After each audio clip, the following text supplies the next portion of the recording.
আজকে এক নতুন টিউটোরিয়াল শেয়ার করব যেটা আপনার জন্য খুবই হেল্পফুল হবে এবং বিভিন্ন জবের ক্ষেত্রে এই ধরনের কোশ্চেনগুলো আসে। তো শেষ পর্যন্ত দেখুন, তাহলে বুঝতে পারবেন কতটা গুরুত্বপূর্ণ এবং কতটা হেল্পফুল। আমার এখানে জব ইন্টারভিউ একটা কোশ্চেন দেওয়া আছে, যেখানে দেওয়া আছে ইনক্রিমেন্টের একটা চার্ট, যে ক্যাটাগরি অনুযায়ী আপনাকে এখানে একটা পার্সেন্টেজ বসাতে হবে। যেমন হচ্ছে আপনার এখানে হচ্ছে সিনিয়র অপারেটর এবং টিম লিডার। এখানে এই টিম লিডার ক্যাটাগরি হচ্ছে আপনার এখানে ইনক্রিমেন্ট নিয়ে আসতে হবে। এখানে স্যালারি দেওয়া আছে, এই স্যালারি অনুযায়ী এখানে এই পার্সেন্টেজটা বসিয়ে এখানে ইনক্রিমেন্টের অ্যামাউন্টটা নিয়ে আসতে হবে। এই কাজটা যদি আমরা করতে চাই কিভাবে করতে পারি, এটা বিভিন্ন ভাবে করা যায়।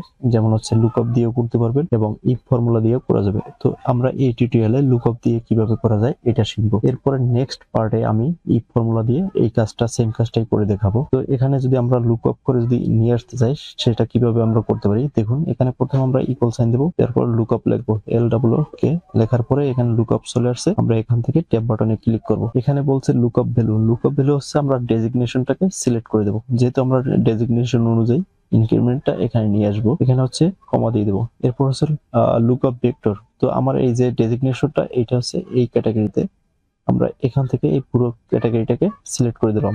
F4 দিয়ে লক করে দেবো। লক করার পরে কমা দিয়ে দেবো।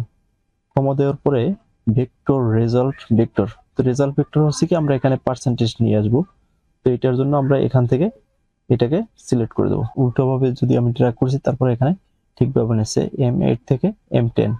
তো নেওয়ার পরে আমরা এখানে এন্টার বাটনে ক্লিক করে দেবো। এখন দেখুন এখানে শুধুমাত্র আমার পার্সেন্টেজটা চলে আসছে। এখানে হচ্ছে সিনিয়র অপারেটরের পার্সেন্টেজ হচ্ছে 5%। তো এখানে আমরা অ্যামাউন্টের হিসাবে দেখতে চেয়েছিলাম, তাহলে কি করতে হবে, আমার এখানে লাস্টে গিয়ে একটা ইনটু দিতে হবে।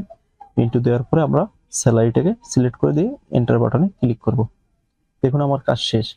তো এখানে আমি আর একটু কাজ করি নাই। এখানে যে এই রেজাল্ট ভেক্টরটা, এটাকে আমরা F4 দিয়ে লক করে দেব।